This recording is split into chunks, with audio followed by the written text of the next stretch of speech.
Yan, isang magandang umaga po sa lahat mga kapatid. Salamat sa Panginoon at okay na yung ating data.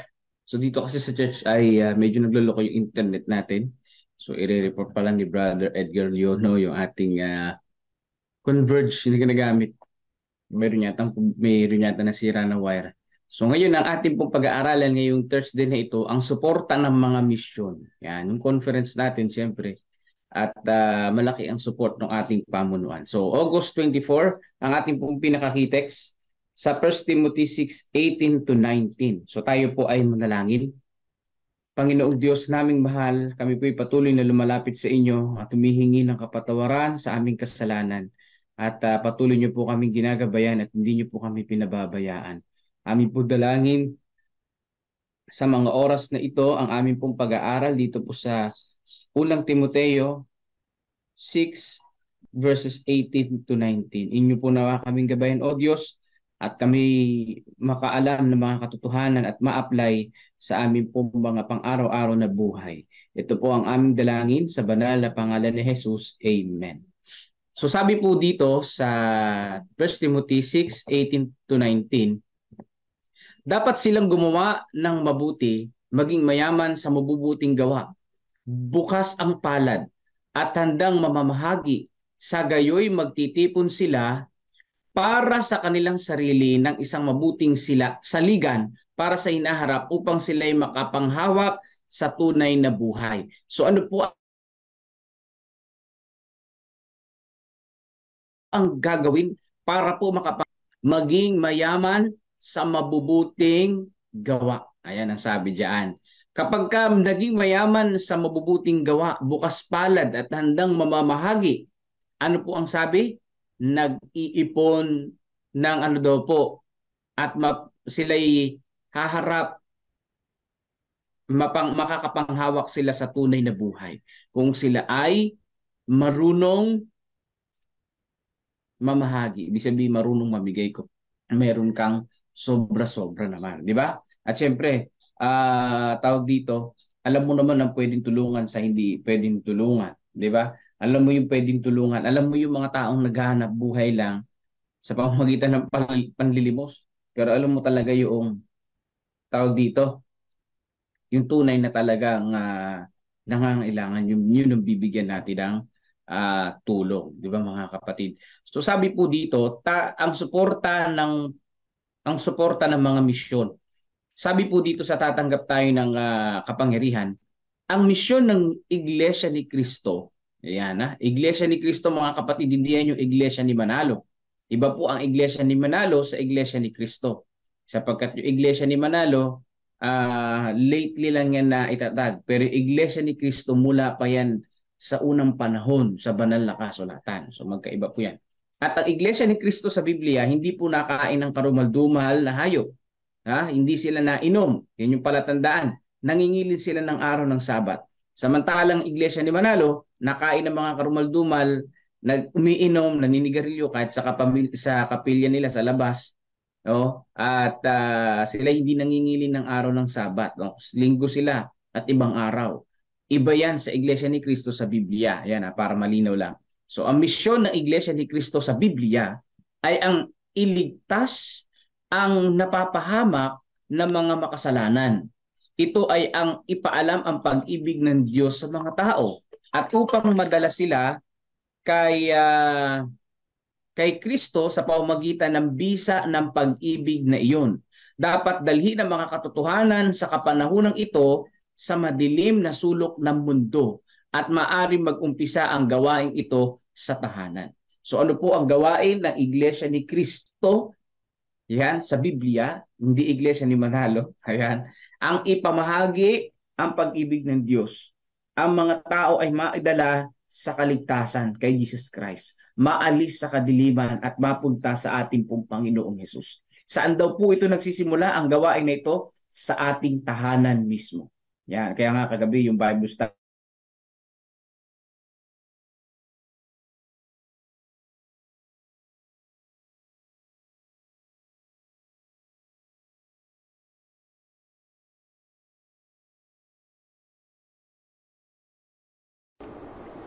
Hello po mga kapatid.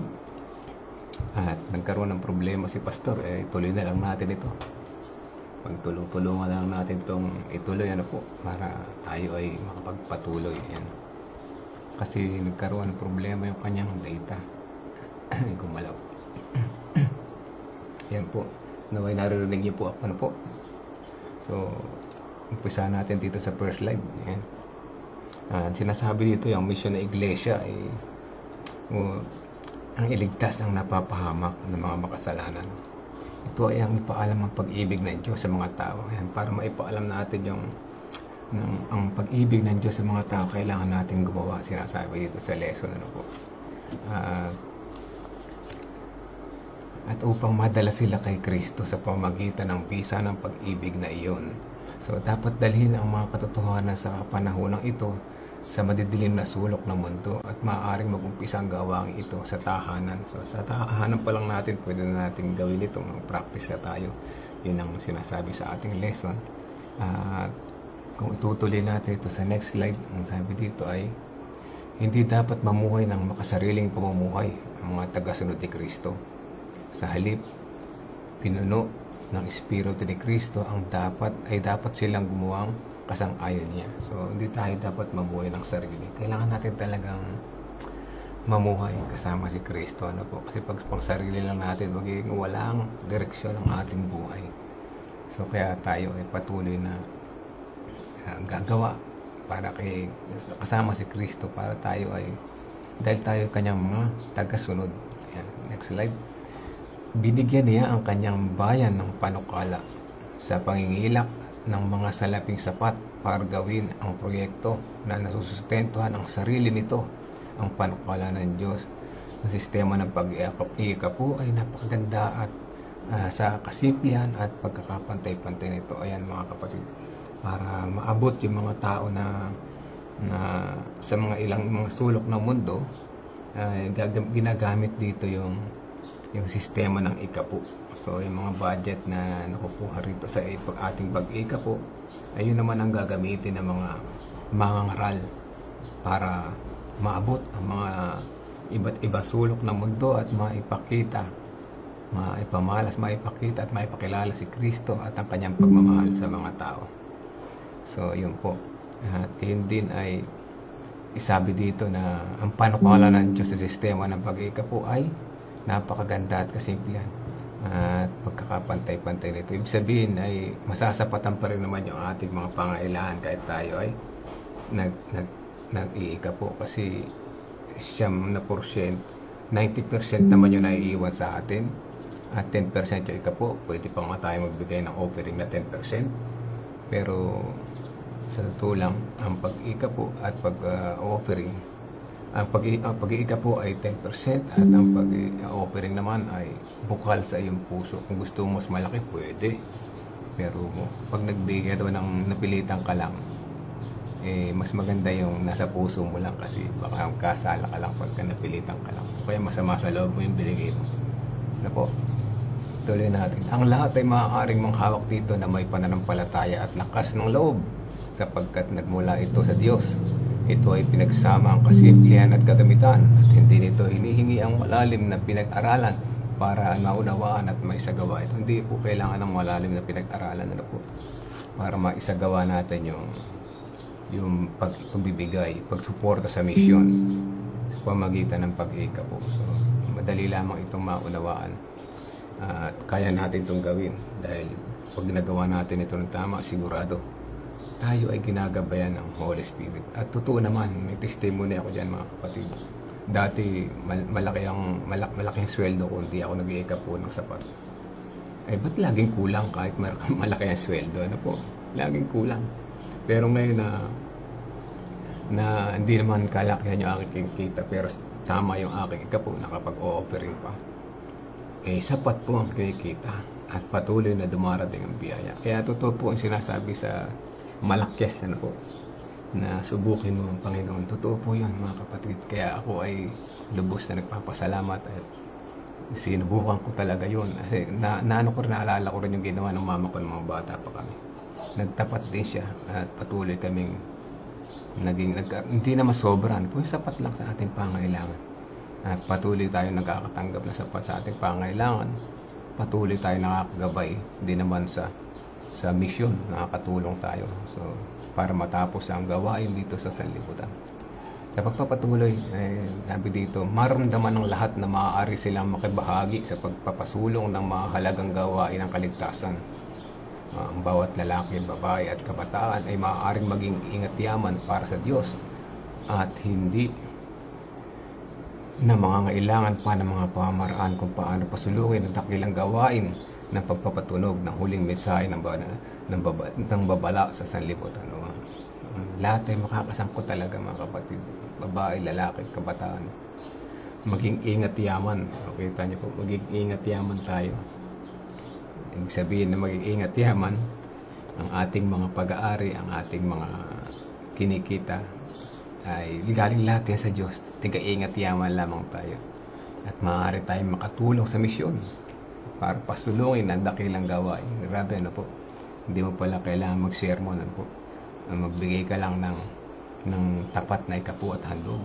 Ikaw ay katulong na sa gawain. Bakit? Ano gagamitin ng mga pastor, mga mangaral? Wala silang budget. So, di ba? Napakaganda na po. So, kaya wag nating sabihin tayo ay mahina. Tayo ay walang kakayahan. Meron, mga kapatid, meron. Ang pagsuporta ng mga misyon, isa ng kakayahan. Ano po? Patuloy natin. Mapupuno ang kabangyaman kung tatanggapin ng lahat ang sistemang ito. At ang mga nagbibigay ng bahagi ay hindi iiwang wala ang mga mahihirap. O, kita nyo? Hindi tayo iiwang wala, mga kapatid. Napakagandang wordings niya. Ano po? Hindi tayo iiwang wala. Sa pamamagitan ng bawat pamumuhunang ginawa, sila ay lalong magiging nakaugnay sa gawain ng katotohanan pangkasalukuyan. Magtitipon sila para sa kanilang sarili ng isang mabuting saligan para sa hinaharap upang sila ay makapanghawak sa tunay na buhay, sabi sa Timoteo 6:19. Tuloy natin. Kung ang panukala ng sistematikong ipagbibigay ay gagawin ng bawat individual, ito na, mga kapatid, ano po, kung gagawin daw ng bawat tao yung systematic giving, sa English, ano po, ay lubos na isa sa katuparan, magkakaroon ng patuloy na panustos sa kabangyaman. Ang kinikita ay aagos papasok sa gaya ng sapang nananatiling patuloy na tinutustusan ang nag-uumapaw na bukal ng kabataan.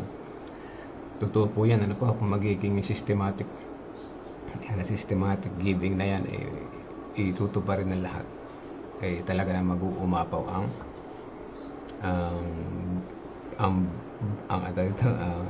sisidlan, ayan, magagamit sa gawain. Kaya lang, hindi pa rin mawala sa isip ng mga tao, ano po, yung iba kasi hindi talaga sila nagbibigay ng sobra-sobra. Yung sapat lang din na binibigay nila, o yung ko ba, kasi hindi natin mawala sa isip. Okay, yung ikapo na ibibigay natin ng tama, pero yung offering yung sinasabi dito na kung magbibigay lamang tayo ng systematic, may ni-explain dito yung sa devotional ng offertory reading tungkol sa systematikong pagbibigay. Ay yan daw ay kung gagawin natin na 10% sa tithe, 10% sa offering, magiging sapat sa pangailangan, ano po.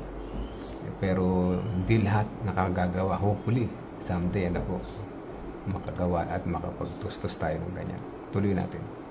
Dapat silang gumawa ng mabuti, maging mayaman sa mabubuting gawa, bukas ang palad at hindi ito na pala yung last, yung verse natin. Mamahagi sa gayong magtitipon sila para sa kanilang sarili na isang mabuting saligan para sa hinaharap upang sila'y makapanghawak sa tunay na buhay. Yan.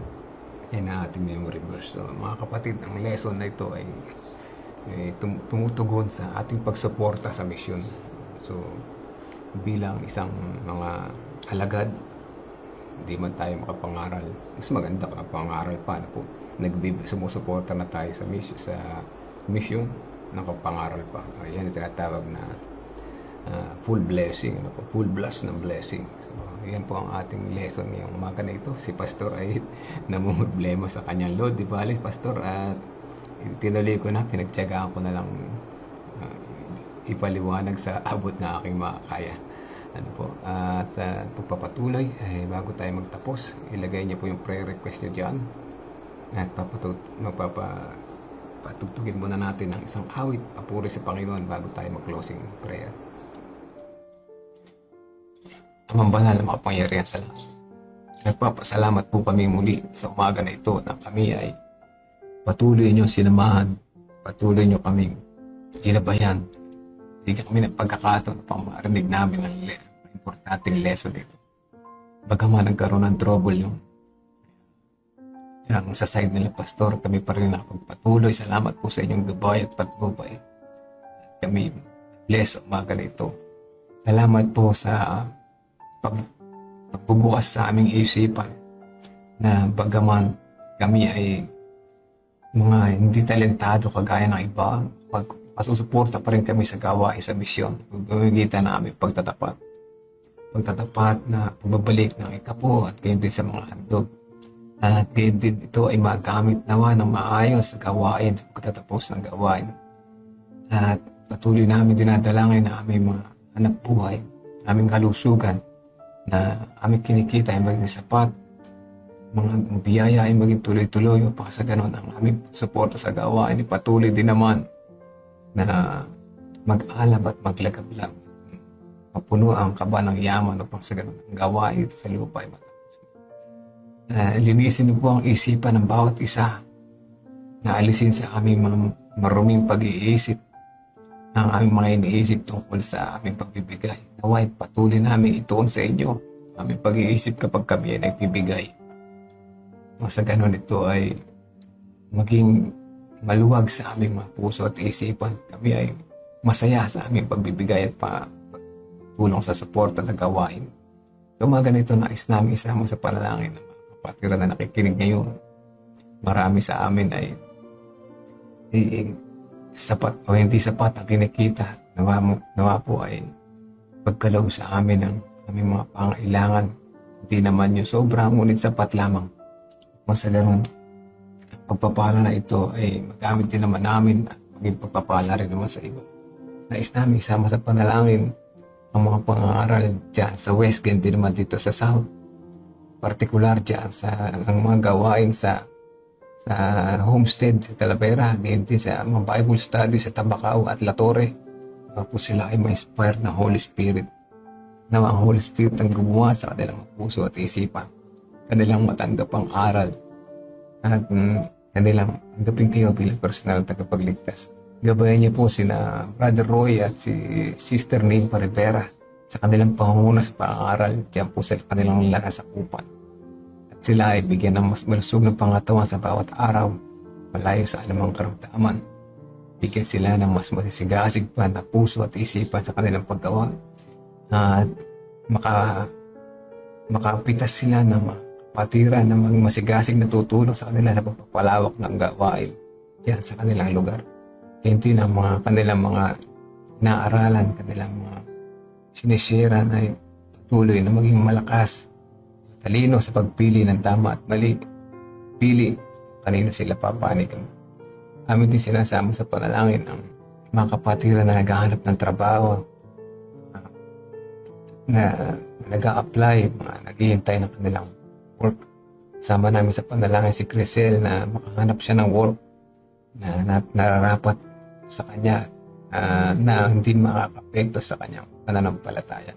Sama na rin si RK na naway makahanap na rin siya ng work upang makatustos sa mga pangailangan ng kanyang nanay na may sakit. At ang iba pang mga kapatiran na naghahanap pa rin ng trabaho, sila Brother Kevin, sila Sister Cindy.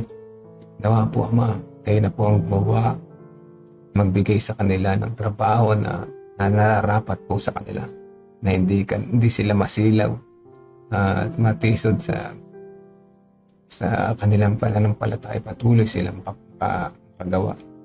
Nawa po ang pang kapatiran na nagkukulang pa rin sa kanilang mga pangailangan, patuloy niyo pong sapatan ang aming mga pangailangan.